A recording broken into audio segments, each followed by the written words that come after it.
Hey everybody, how's it going? So thanks for coming along to this Planet Coaster Top Tips for Realism lesson. This is lesson number 17 and it will be the last one in the current series, but it will be coming back later in the year once I've got some more topics to talk about. So for this one, we are going completely rogue. We are going outside of your park. We're going to talk about how we make your parks live in a real world. So, we're back in a very familiar park then we've all seen before. We're back in Fundy Fun Spot. Now, this episode was always going to be the last in the series that I was doing, which is then going to come back later on in the year once I've got some new topics to talk about. So, today's topic has been threaded through all of the episodes so far. Now, we've been talking about how your park should feel alive in the world that it's designed for, and it should also include these sub-levels of realism that no one really notices, but when you include them, suddenly everything makes sense. So for example, with Reigate Lake, you saw me placing down things like farms around the outside.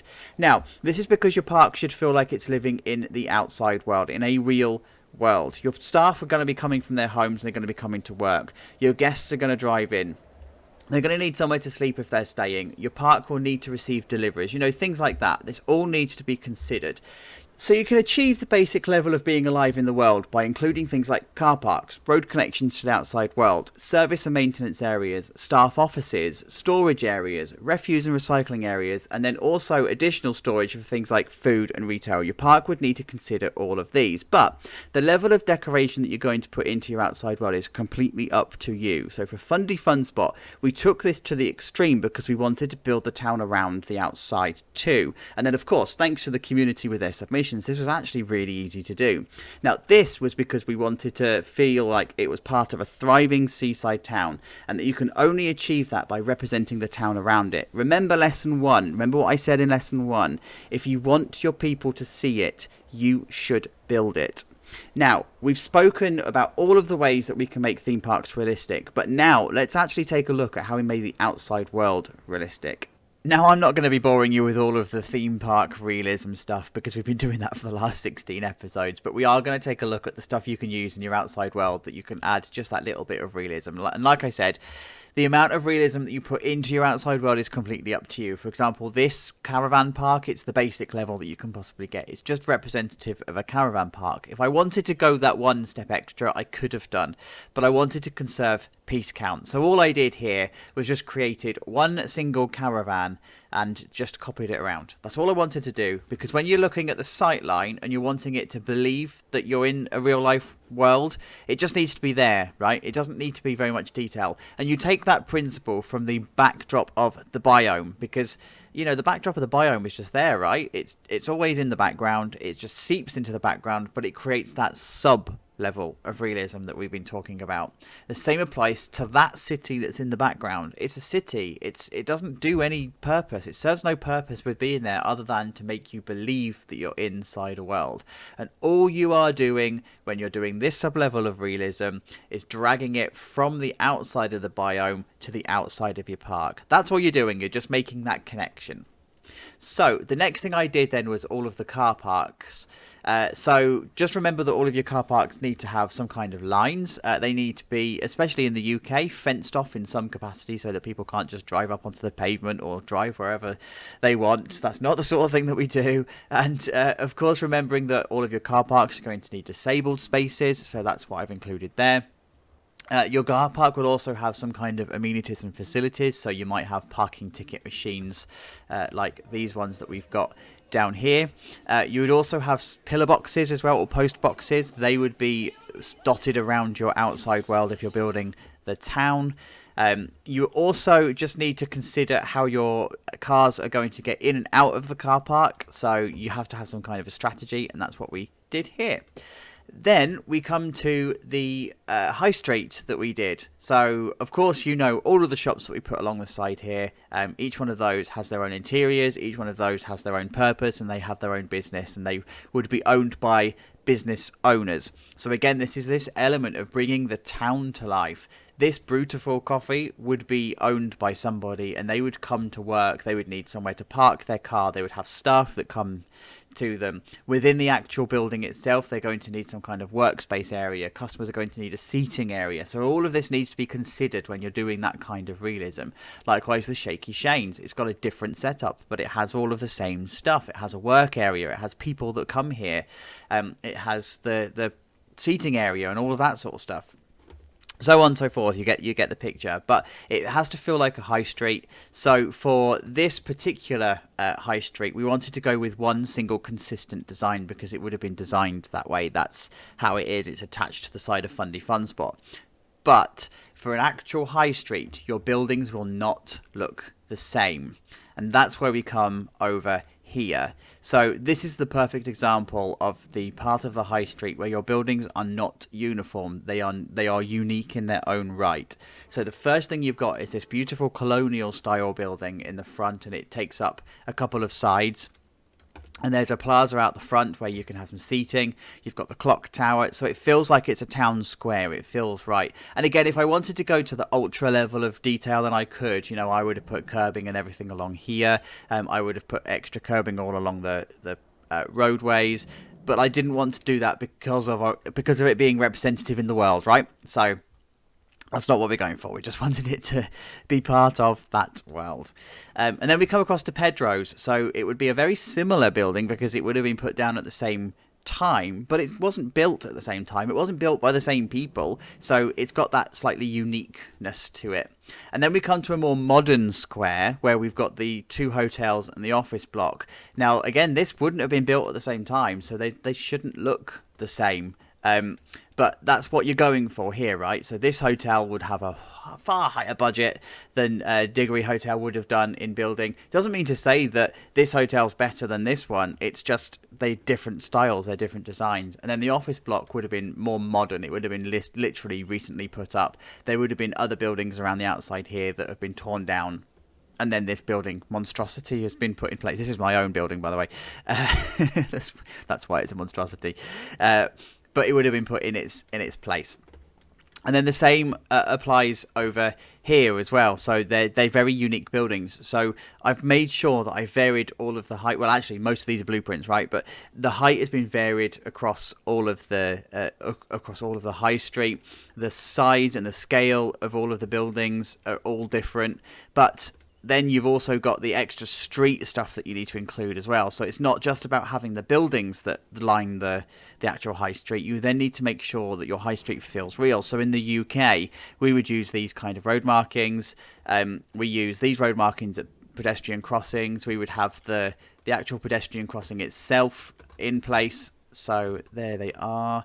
The actual green and red man, they're slightly different in the UK, but that was the best I could find on the workshop. So trade-offs and everything.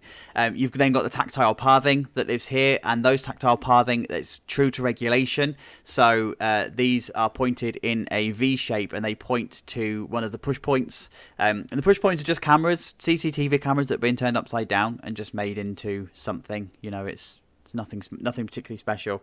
But then also the configuration of the traffic lights is correct. This is UK legislation standard where you have 3, and they have to have a certain way of facing and everything. So that's like literally regulation. And then you've also got the length of fencing that's required either side of a pedestrian crossing. So these are all those sub-level things that you just wouldn't notice unless you made an active effort, but it's not until you put them in that you realize that they were missing to start with. It's this kind of stuff, like this push point being a specific color of yellow. It's just there. This isn't a randomly chosen color of yellow. This is the legislative color of yellow that is supposed to be used.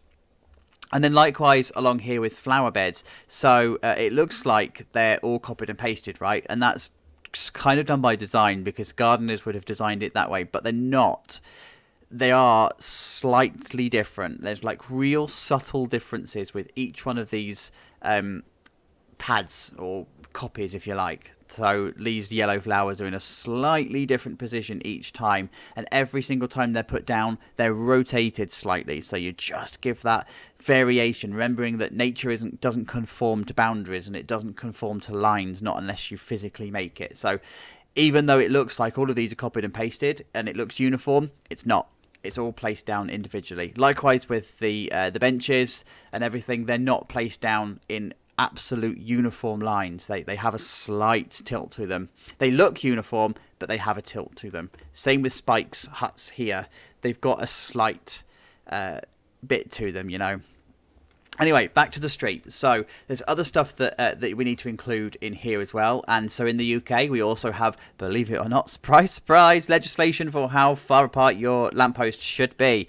And this is your lesson time. So in the UK, lampposts are spaced out according to the speed limit of the road. So where they're 30 mile an hour, they're closer together. Where it's 40 mile an hour, they're slightly further apart. And if you have a more rural road that ends up at 50 and 60, they're further apart again. And so it was always a way back in like the 60s and 70s that people could be able to know what the speed limit of the road was without actually being told what the speed limit of the road was. We don't do that now. We actually include signs because drivers are stupid and they just don't get that. They don't pick up on the width of the road and all sorts. So you just get told because it's easier. So we've got both of those in play here. We've got the lampposts that are the correct distance. So that's done by using the grid pieces.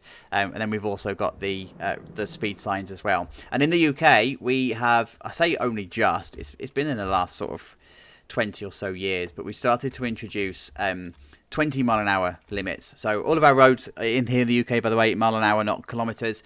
So we've started to include 20 mile an hour limits, and there's legislation around when that should be as well. And that's around areas where children and multiple built up areas or multiple people would gather. So we're talking like this road along to the car park to Fundy Fun Spot would be 20 mile an hour. Anything by a school would be 20 mile an hour. But anything in a residential area that's like an A road or a through thoroughfare would be probably 30 mile an hour. I still haven't fixed these. By the way, in case you're wondering. So yeah, that's what we're going for here. And then we've also just placed down some bins. No legislation for those. You just place them down wherever you think they're needed. So for seafront, for example, I've just placed them every sort of 3 or 4 lampposts. No legislation to go by with that one. Your parking spaces, you already know there is legislation for that because we spoke about that in the car park. So I've made sure that these ones that were sent in, I made any edits to make them the correct size, and also the car park at the back here and also the car park over here, they are the correct legislative size. So when I was designing these buildings here, I was doing them in the same way that I do all of my hotels in Reigate Lake, for example. They were all the correct size of flats. So if I was saying that this was one particular flat that might have been long and thin, I knew that a flat would be a certain size. You're typically thinking in a flat like this around about 75 to 80 meters squared, depending on what kind of block it is. And so all of my flats are kind of like, they're all laid out in that way. So I started off by having a grid. Let me show you.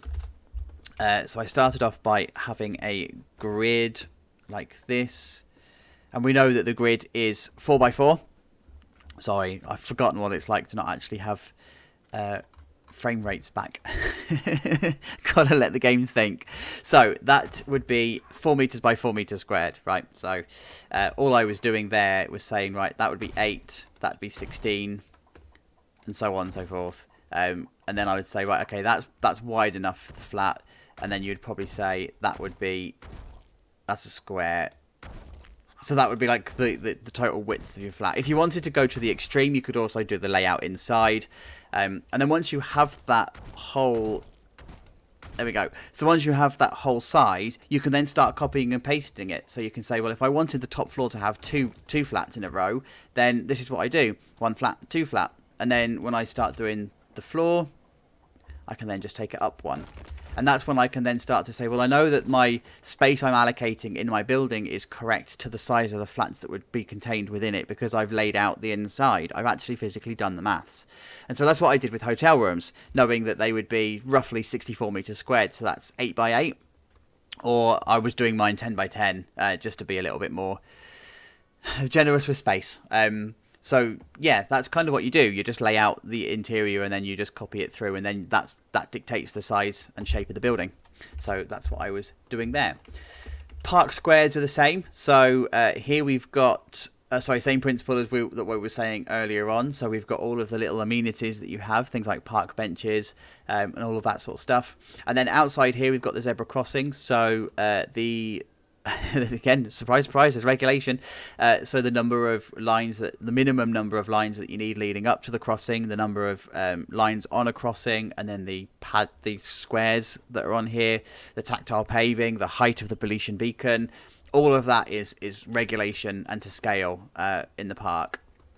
And then we've just got the houses. So I didn't, with this one, I just copied and pasted the blueprints that were submitted, right? I didn't make any differences to this because the same principle as the Caravan Park, it was meant to just be representative in the world.